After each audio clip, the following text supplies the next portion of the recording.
Écoutez-moi, si vous bougez dans le timing de Dieu, il y aura toujours une onction de Dieu qui va le rendre faisable et même relativement facile.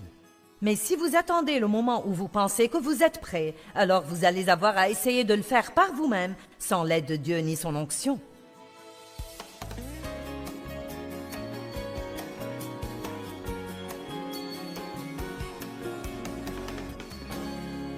Un de mes buts est de nous aider, chacun de nous, à arriver au stade où nous avons l'esprit tourné selon Dieu, où nous avons vraiment la révélation que Christ vit à l'intérieur de nous, que nous sommes la maison de Dieu.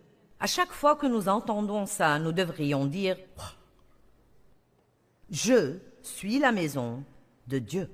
Colossiens 1, 27 dit « La glorieuse richesse de ce mystère, c'est Christ en nous, l'espérance de la gloire. » Je crois que Jésus est venu vivre en nous parce que nous n'avons aucune chance d'espérer vivre la vie qu'il veut que nous vivions si sa présence n'est pas en nous en permanence pour nous fortifier, nous enseigner, nous donner la sagesse, nous donner la force de faire ce qu'il nous demande de faire. Amen. Donc je vous demande juste de dire que nous allons faire un peu de ménage à la maison.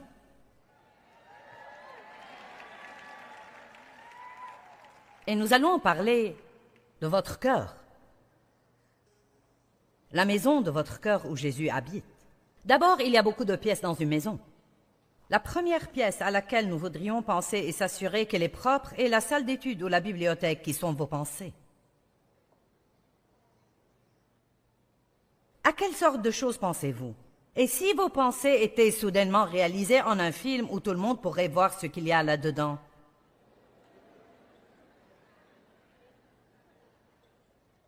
Certains ne voudraient même pas que je voie les choses auxquelles vous avez pensé depuis que vous êtes ici.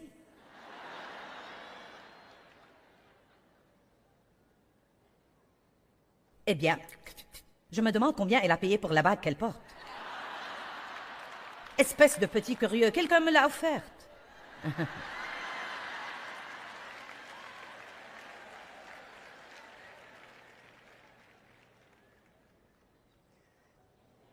Eh bien...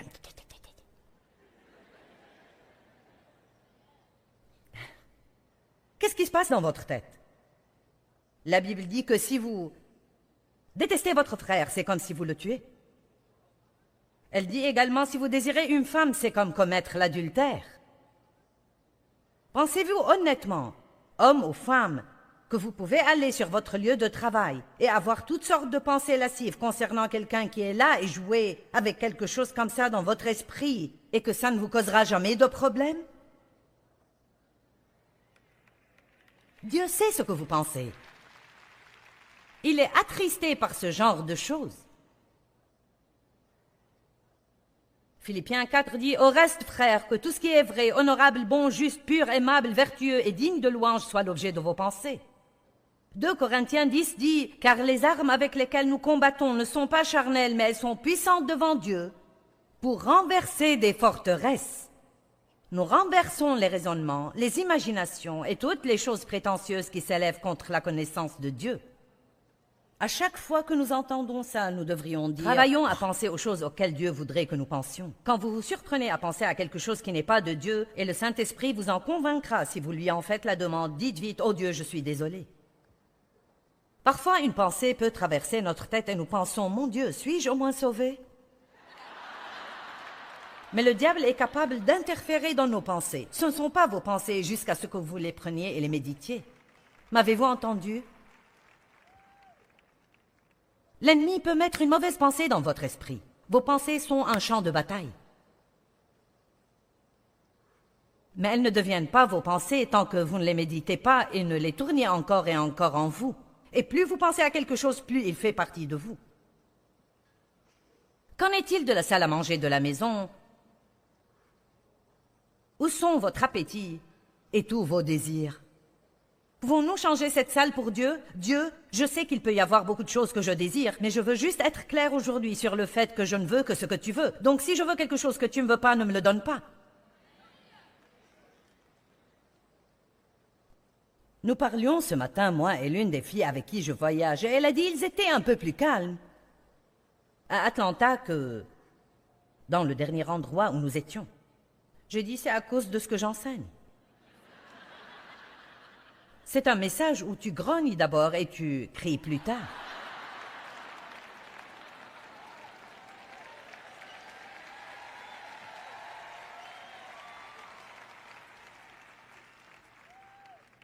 Ça m'est égal que vous soyez enthousiaste pourvu que vous soyez aidé. Je vais me tenir devant Dieu un jour et j'aurai à rendre compte des dons qu'il m'a donnés. J'ai la responsabilité devant Dieu de dire ce que je crois qu'il a mis dans ma bouche. Et je veux nous voir être vrais. Je veux que Dieu ait des enfants dont il soit fier et en qui il peut avoir confiance. Amen. Et je veux que vous soyez l'un d'eux. Et je veux être l'un d'eux. Psaume 37, 4 dit « Réjouis-toi dans le Seigneur et il te donnera ce que ton cœur demande et désire en secret. Mettez Dieu en premier et si votre désir est juste, Dieu va l'accomplir au bon moment et de la bonne manière. » Nous n'avons pas à nous frustrer ou nous stresser en essayant d'obtenir quelque chose que nous voulons. La véritable pensée de ne pas obtenir ce que vous voulez donne à votre chair de l'urticaire. Dieu est plus intelligent que nous. Jacques 4, 1 et 2. Il arrive que nos désirs, qui sont les choses que nous voulons, soient la cause principale des problèmes dans notre vie. D'où viennent les luttes? D'où viennent les conflits, les disputes? D'où viennent les batailles et les querelles parmi vous? Sinon de vos désirs et de vos passions charnelles qui font la guerre continuelle dans vos membres. Je veux, je veux, je veux, je veux, je veux, je veux, je veux, je veux. Plus, plus, plus, plus, plus, je veux plus, je veux plus, je veux, je veux, je veux, plus, plus, plus, plus, je veux, je veux, je veux plus.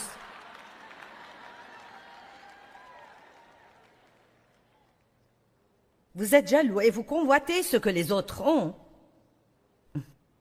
Et vous ne possédez pas, donc vous devenez meurtrier. Parce que haïr, c'est être meurtrier chaque fois que votre cœur est concerné. Et vous savez, peu importe, disons que vous êtes célibataire et que vous avez été seul plus longtemps que vous ne voulez l'être. Et vous avez eu à assister au mariage de 5 de vos amis les 2 dernières années. Et pour dire vrai, tout au fond, à l'intérieur, vous avez un petit ressentiment là et une petite jalousie et une petite attitude. Bien, vous feriez mieux de faire attention. Dieu veut que nous soyons heureux quand les autres sont bénis. Il veut que nous ayons confiance qu'il fera la bonne chose pour nous au bon moment. Donc Jacques dit, vous ne possédez pas parce que vous ne demandez pas. Parce que vous ne demandez pas. Si vous voulez quelque chose, demandez-le à Dieu. Mais s'il ne vous le donne pas, c'est parce qu'il a quelque chose de meilleur en tête et que vous n'êtes pas encore assez intelligent pour le demander. Nous n'avons même pas à être fâchés parce que nous n'avons pas ce que nous voulons. Parce que, honnêtement, si ce que nous voulons est ce que Dieu veut, il n'y a pas de démon qui peut le retenir loin de vous. J'ai dit, si ce que vous voulez est ce que Dieu veut, il n'y a pas de démon en enfer qui peut vous empêcher de l'avoir. Vous n'avez pas besoin de vous épuiser à chasser le diable. Vous obéissez à Dieu, soumettez-vous à Dieu, résistez au diable et il fuira. Dans notre soumission à Dieu, nous résistons vraiment au diable. Et je ne dis pas de ne pas prendre autorité sur lui. Un ordre dit à voix haute est extraordinaire. Jésus a dit « Passe derrière moi, Satan ». J'ai hurlé contre les démons en pensant que le diable était mon problème et je n'ai obtenu qu'un mal de gorge. J'ai perdu beaucoup d'années à vivre comme une chrétienne malheureuse et frustrée, à essayer de faire fonctionner tous ces principes de foi, tous ces principes de prospérité et ces principes de succès et ces principes de combat spirituel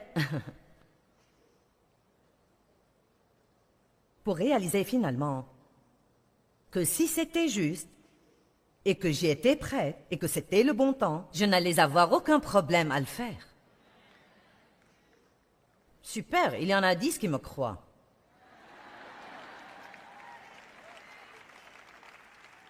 Je suis tellement encouragée que vous receviez beaucoup. Qu'en est-il du salon ou la salle de la famille dans votre vie? Là où nous rencontrons les gens et avons des amis. Qui sont vos amis?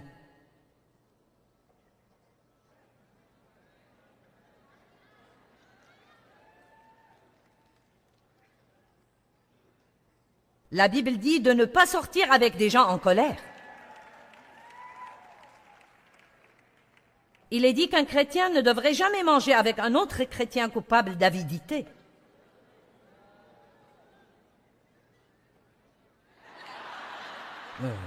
Vous pensez, eh bien alors, je ne vais pas avoir d'amis. Et c'est triste, mais ça s'approche pas mal de la vérité. C'est pourquoi nous avons besoin de grandir. De quoi parlez-vous à la table avec les amis? Et quand vous vous asseyez dans le salon de votre vie avec des amis? Est-ce une conversation que Dieu peut enregistrer dans son livre de souvenirs et qui le fait sourire? Ou est-ce que ça attriste le Saint-Esprit?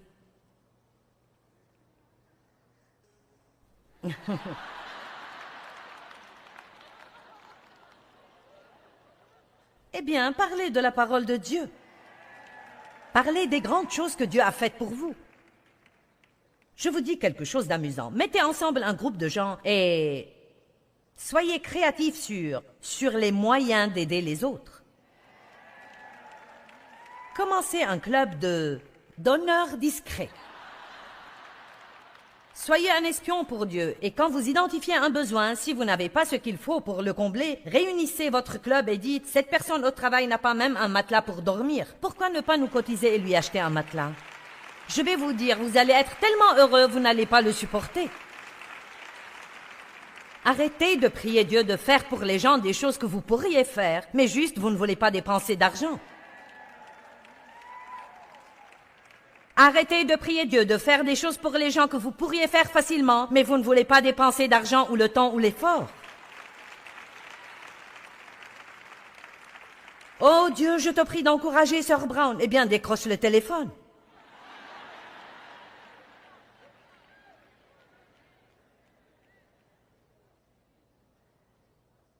Bien Dieu, je te prie que tu aides cette mère célibataire au travail. Elle est sur le point de craquer parce qu'elle n'a jamais de temps pour elle. Va garder ses enfants une soirée et dis-lui de sortir.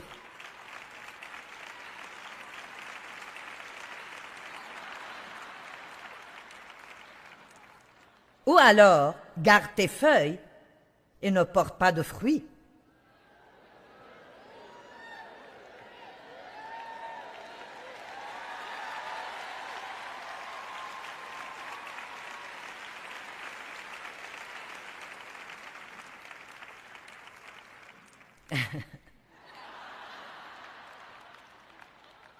Et puis, lorsqu'il s'agit d'amis et des gens que nous fréquentons, essayez de ne pas avoir un besoin si intense des gens.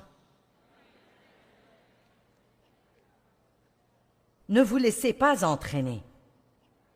Aimez tout le monde. Aidez les gens, mais ne vous laissez pas entraîner dans leurs problèmes, dans leur vie, et vous voulez tout savoir à leur sujet, vous mêlant de toutes leurs affaires. Il n'est pas nécessaire de vous mêler des affaires de quelqu'un d'autre. Vous avez assez à faire avec les vôtres. Et moi aussi. Moi aussi. Pendant que nous en sommes là, allons dans la cuisine pour 1 minute. Et si vous soumettiez votre manger à Dieu?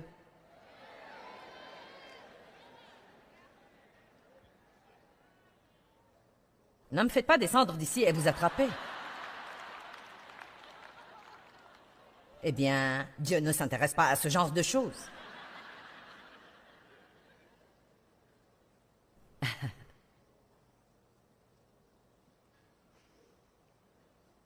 Et si vous laissiez Dieu entrer dans la salle de bain, comme ça vous remettriez du papier toilette quand il n'y en a plus.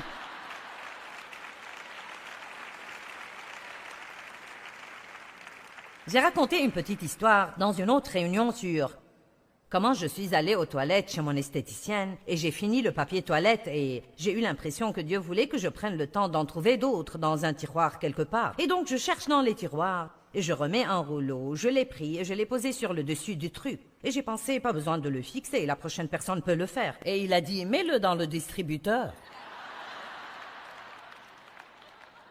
Vous devez penser que je suis lunatique, mais ça m'est égal.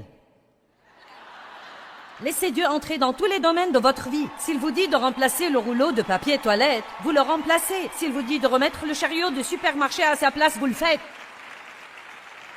Si nous ne sommes pas prêts à obéir à Dieu pour de petites choses, nous n'allons pas lui obéir pour de grandes choses. Vous allez acheter une paire de chaussures et vous découvrez qu'ils vous en ont donné 2 paires au lieu d'une. Ne rentrez pas à la maison en disant « Loué soit le Seigneur, il m'a béni ». Vous n'allez pas leur voler des chaussures. Je ne vais pas perdre. Il a eu des opportunités, mais il n'était pas responsable. Il avait beaucoup de problèmes, drogue, alcool, mauvaises relations, dettes, toutes sortes de choses. Il a vécu avec nous pendant 4 ans, nous l'avons aidé. Il s'est remis sur pied.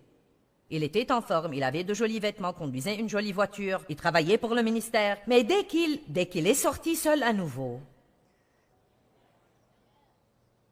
vous savez quoi? Personne ne peut vous aider si vous ne vous aidez pas vous-même.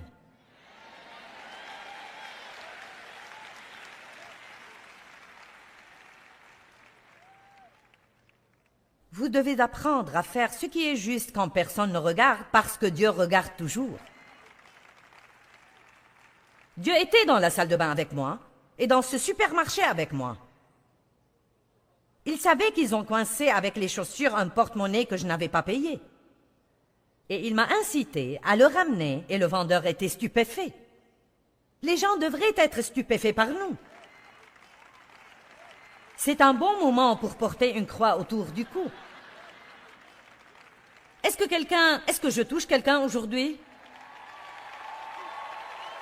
Nous sommes la maison de Dieu. N'attristez pas le Saint-Esprit en passant toute la semaine au travail à faire des commérages sur vos collègues et en allant à l'église avec votre rictus à l'arrière de la voiture.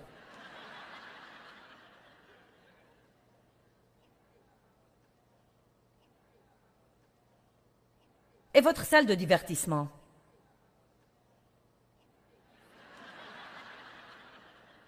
Avez-vous laissé Dieu voir vos films?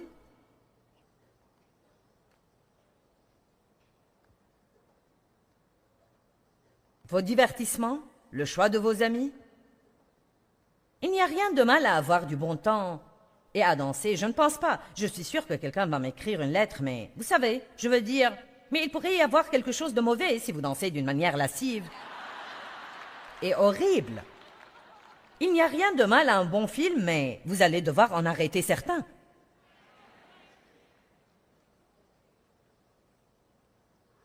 Quelqu'un ait besoin de parier et perdre tout son salaire à cause de mauvaises habitudes de quelque sorte. Souvent dans le passé, parce que les chrétiens ne pouvaient pas se contrôler, ils ont fait des lois contre tout. Et puis, ce qui finit par arriver, c'est que plus personne ne veut devenir un chrétien parce qu'il pense qu'on ne peut rien faire. Vous avez seulement à choisir ce que vous pouvez faire et ce que vous ne pouvez pas faire. Et nous devons glorifier Dieu dans nos divertissements, dans nos habitudes alimentaires, dans nos habitudes de dépenses, et avec qui nous sortons, nous devons l'inviter dans toutes les pièces de notre vie. Qu'en est-il de votre chambre à coucher?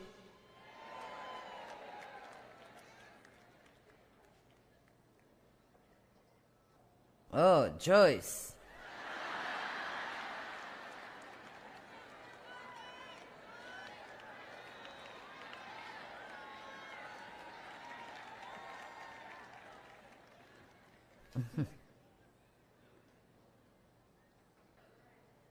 Qu'en est-il de votre vie sexuelle?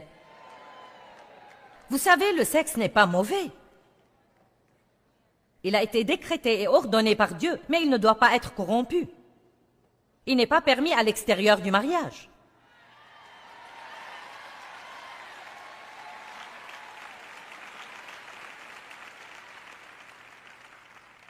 Maintenant, s'il vous plaît, n'éteignez pas votre télévision.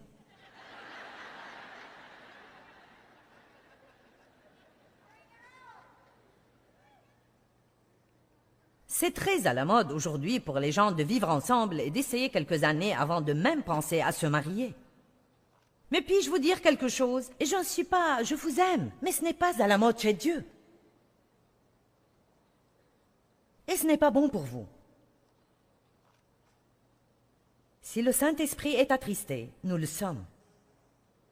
Amen. Et il y a beaucoup de gens qui se disent chrétiens et qui ont des comportements comme cela. Écoutez, nous sommes dans le monde, mais pas du monde.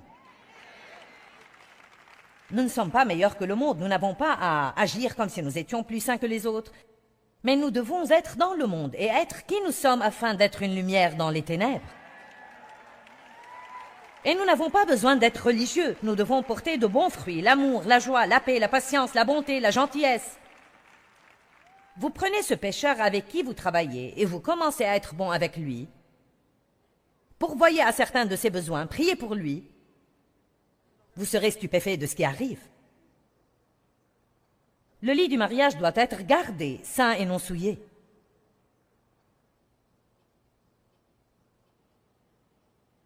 La pornographie n'aurait pas mis Jésus à l'aise.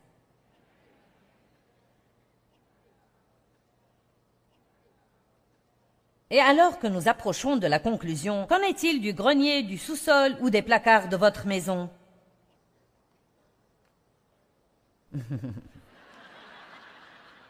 Nous devrions passer dans le garage. Parce que c'est habituellement l'endroit où nous cachons toutes les vieilles choses qui restent de notre ancienne vie. Les choses que nous gardons, même si nous ne pensons pas vraiment qu'elles vont encore servir, mais nous voulons les garder juste au cas où.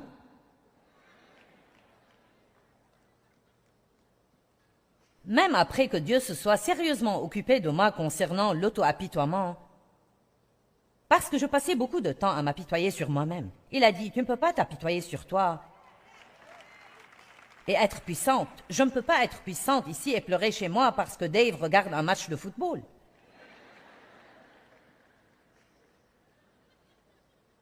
Mais même après avoir officiellement abandonné la pitié de soi, je l'ai mis quelque part au fond d'un placard de ma vie.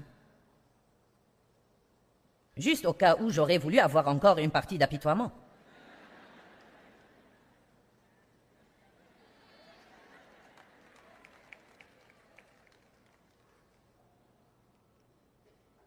Et si on se débarrassait de tout ce qui ne plaît pas à Dieu?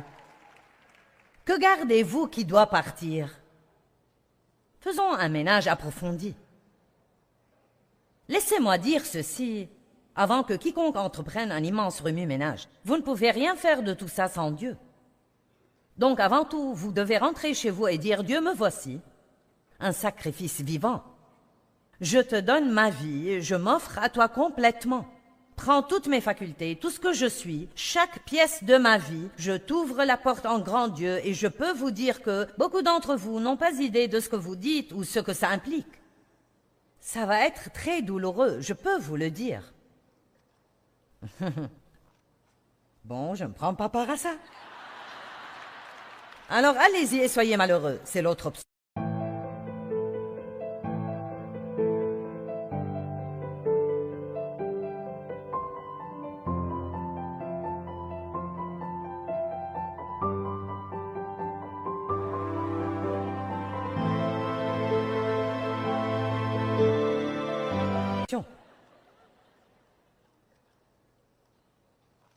Je n'avais pas idée de ce que j'étais en train de dire à Dieu quand j'ai commencé à faire des prières comme celle-là.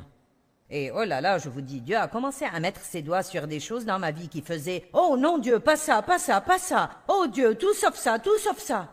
Oh Dieu, ne me fais pas faire ça! » Il est temps de nettoyer la maison, messieurs, dames.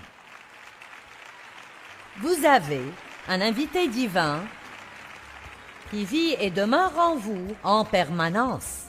Vous êtes la maison de Dieu. 1 Corinthiens chapitre 6 verset 19 dit que nous sommes le temple de Dieu, ce qui veut dire que nous sommes le foyer ou la maison de Dieu. Il vit en nous et nous devons décider d'être constamment conscients de lui, tout le temps.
your